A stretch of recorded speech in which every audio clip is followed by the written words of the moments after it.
Esse vai ser mais um daqueles vídeos que é meio ensaio, meio fluxo de pensamento. E vocês provavelmente viram o título desse vídeo e devem estar se perguntando por que ela tá no YouTube pra falar sobre sair de redes sociais. Mas é isso, eu processo as coisas de um jeito meio maluco, eu acho, e uma parte pra mim de processar as coisas é falar sobre as coisas e às vezes falar sobre as coisas nas coisas.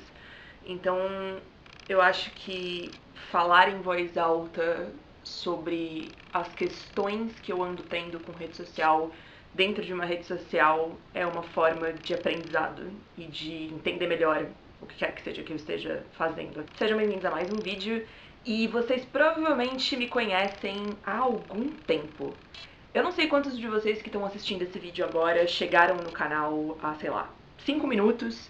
Quantos de vocês conhecem o meu trabalho há mais de um ano? Quantos de vocês conhecem o meu trabalho desde que eu comecei? Mas o fato é que eu sou escritora e eu sou publicada desde 2009, então desde o final da minha adolescência, desde os meus 17 anos, lá em 2009, que eu publico livros e desde 2009 que eu sou uma presença ativa na internet. Eu sempre usei a internet como sendo meios para um fim. A internet foi o que me possibilitou publicar o meu trabalho, foi o que me possibilitou divulgar o meu trabalho e foi o que fez com que eu desenvolvesse N habilidades que eu tenho hoje em dia. Eu entrei no YouTube em 2012 e eu entrei no Twitter em 2008 e eu tenho blog desde, sei lá, 2000 e nada.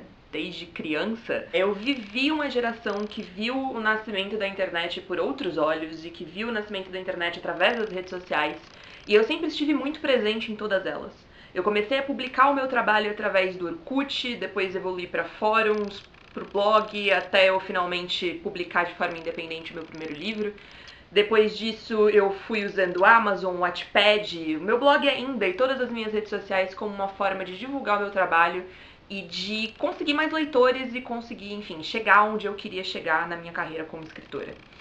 E eu não me arrependo de nada disso, vamos deixar isso bem claro, assim. Mesmo a minha experiência com o YouTube, que não foi sempre benéfica, ela me deu muita coisa. Eu entrei no YouTube em 2012 e eu passei, sei lá, 6 anos da minha vida fazendo vídeo direto, assim, pelo menos uns 2, 3 anos fazendo vídeo toda semana, fazendo veda, fazendo, enfim, ações pra chamar mais pessoas pro canal. E embora o YouTube nunca tenha sido a minha ferramenta principal de divulgação de trabalho, ele começou com uma ideia de como eu poderia falar sobre livros e falar sobre os meus livros na internet numa, rede onde as pessoas estavam se concentrando para falar sobre livros e a qual eu ainda não dominava. E o YouTube foi extremamente importante para mim no meu desenvolvimento enquanto pessoa que fala. Esqueci qual palavra que eu posso usar aqui. Mas se não fosse o YouTube, eu realmente acho que hoje em dia eu não seria uma boa vendedora. Porque eu era muito travada pra falar com pessoas e eu tinha muita vergonha de falar sobre o meu trabalho, eu tinha muita vergonha de me posicionar enquanto escritora. E falar na internet pra milhares de pessoas que eu não conheço, me colocar na frente de uma câmera pra falar sozinha, editar os meus próprios vídeos, tudo isso fez com que eu me tornasse uma vendedora melhor. Mas aí a gente entra nessa questão do vender o meu trabalho e o quanto isso ultimamente significou, de uma certa forma, vender a mim mesma. Quem acompanhou o processo de criação e de, sei lá, início e pico e hoje em dia mais ou menos o fim dos influencers digitais, percebe que existe uma coisa muito clara na maneira como eles se posicionam. O influencer, ele não é uma pessoa que é um garoto propaganda, né? Não vai ser uma pessoa que vai só sentar e vender um produto pra você. Uma pessoa que é realmente, verdadeiramente uma influenciadora digital, ela vai vender pra você uma história. E essa história, invariavelmente, inclui ela mesma. A maior parte das pessoas que fazem sucesso no meio digital hoje em dia, seja no YouTube, seja no Instagram, elas vendem uma narrativa que é uma narrativa delas mesmas. Elas vendem histórias que são histórias sobre elas, editadas para que elas sejam melhores contadas e melhores compradas, e isso de uma certa forma atrai pessoas, porque a gente se interessa naturalmente por histórias. Eu me interesso por pessoas que têm boas histórias para contar e outras pessoas se interessam pelas histórias que eu tenho para contar. E isso vai além do meu trabalho como escritora. Muita gente se interessa pelo meu trabalho enquanto, né, os livros que eu escrevo, mas também tem muita gente que me conhece e que segue o meu trabalho e me acompanha em redes sociais e nunca leu nenhum livro meu. E isso se dá pela intimidade que a gente cria contando histórias na internet. E por essa sensação de proximidade que o você falar sobre a sua vida o mais abertamente possível e convidar as pessoas para participarem da sua vida com você, dá para os outros. E nos últimos anos eu tive a sensação de que eu nunca estava sozinha. Quando você começa a criar uma persona na internet, por menos famoso que você seja, e aí vamos colocar muito claro aqui que eu não tô me achando a última Kéfera do pacote. Eu sei que, tipo, eu não sou uma pessoa famosa, eu não sou nenhuma atriz global, eu não sou mundialmente reconhecida, mas eu tenho ali aquela meia dúzia de galera que sabe quem eu sou. Isso se dá pela maneira como eu fui construindo essa persona Larissa Siriani na internet. A Larissa Siriani na internet é uma pessoa que se coloca vulnerável.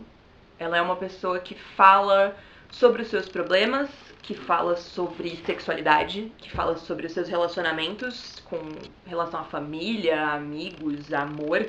Ela é uma pessoa que fala sobre transtornos mentais. Ela é uma pessoa que fala sobre gordofobia. Ela é uma pessoa que fala sobre várias coisas que incomodam ela no mundo e que incomodam ela sobre ela mesma. Ela é uma pessoa que tá num caminho de descoberta de si mesma e num caminho de descoberta de amor próprio, mas que enquanto vai descobrindo, vai também descobrindo coisas ruins sobre si mesma e o mundo e expõe essas coisas na internet. Mas a Larissa Siriani também é a pessoa que fala sobre livros e que fala sobre o próprio trabalho e que divulga o trabalho de outras pessoas. E é a pessoa que tem, dentro do meu ver hoje, uma vida quase meticulosamente calculada para ser perfeita o suficiente para que você queira ser ela, mas ao mesmo tempo problemática o suficiente para que você perceba que ela é real. Tem tanta gente que acompanha a Larissa Siriani. Tem pessoas que sabem como é o meu quarto, porque ele apareceu em gravações. Ou que sabem como são as pessoas da minha família, porque eu falei sobre isso no Twitter. Ou que reconhecem os meus cachorros, porque eu posto foto deles no Instagram. Que sabem onde eu tô pelas marcações que eu faço nas redes sociais. Que sabem quantos livros eu vendi, que sabem como tá a minha situação financeira, porque eu perdi completamente o controle. É muito difícil admitir isso pra mim mesma, mas eu me transformei num espetáculo. Eu vendi a minha imagem a um ponto em que o filtro entre o que eu posso ou não compartilhar se perdeu completamente. E é triste isso, porque eu acho que eu tenho uma voz mais ou menos relevante dentro das coisas sobre as quais eu me posiciono. E eu acho que é importante que eu me posicione sobre tais coisas. Eu acho importante que a gente normalize certos discursos. Eu acho importante que eu, enquanto a pessoa com a visibilidade ainda que pequena que eu tenha e o espaço que eu tenho para as pessoas que me acompanham, que são em sua grande maioria jovens adultos e adolescentes e pessoas que ainda estão no seu processo de formação tanto quanto eu acho que é importante que eu fale sobre as coisas e que eu continue a falar, mas eu não posso deixar que seja só isso. E, em especial, eu não posso me sentir mais segura no pseudo-anonimato da internet do que eu me sinto com as pessoas que supostamente deveriam fazer com que eu me sentisse segura. Eu tenho atualmente 2.400 fotos no Instagram, mais de 180 mil tweets publicados, uns 200 vídeos aqui no canal, sei lá quantos milhares de posts no Facebook. E são números que quando eu olho, eu fico tipo, cara, o que tanto eu tenho pra compartilhar? E se eu for analisar friamente, assim, tem muita coisa que é legal e muita coisa que passa uma mensagem e muita coisa que eu acho que são coisas que eu realmente queria dizer, e tem outras que sou eu falando pro vazio, e sou eu buscando uma afirmação e um espaço e uma atenção na internet que eu não sinto que eu tenho na vida real. E é muito problemático quando você percebe que você se sente mais seguro tweetando sobre um problema do que procurando um amigo para discutir sobre ele. Eu já perdi a conta de quantas vezes amigos meus me mandaram prints de tweets meus falando: o que tá acontecendo? Por que você não falou comigo? E eu não tenho como explicar. Eu não tenho como explicar porque eu construí não só essa persona, mas também esse espaço seguro dentro da internet, onde eu sei que as pessoas estão me lendo, e eu gosto do fato de que as pessoas estão me lendo, eu gosto da atenção que eu tenho ali, só que eu não quero essa atenção de verdade porque lá no fundo eu tenho certeza absoluta de que eu tenho certeza absoluta de que nenhum deles me conhece de verdade, e que se me conhecesse não ia querer me acompanhar, e B, nada do que eu tenho a dizer importa. E essa certeza de que nada do que eu tenho a dizer importa me persegue em todas as minhas relações. Porque eu não consigo criar relacionamentos reais com pessoas que dependam que eu me mostre vulnerável, que dependam que eu conte com as pessoas, que eu me abra com as pessoas. Eu sempre acho que eu tô sendo demais. Eu sempre acho que eu não sou importante. E eu sempre acho que a pessoa tem mais com o que se preocupar. E eu sempre acho que eu tô sendo um peso. E é muito fácil abstrair dessas sensações quando eu tô na frente do computador tweetando loucamente ao longo do meu dia sobre cada micropensamento que me passa, porque tem, sei lá, 8 mil pessoas que me seguem no Twitter.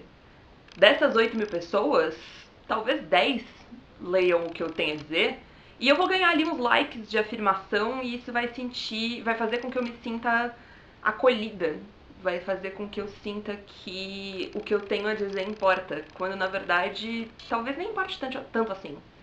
Ou quando na verdade não era para essas 10 pessoas que eu tinha que estar falando. Eu comecei a perceber o quanto eu expus de mim mesma.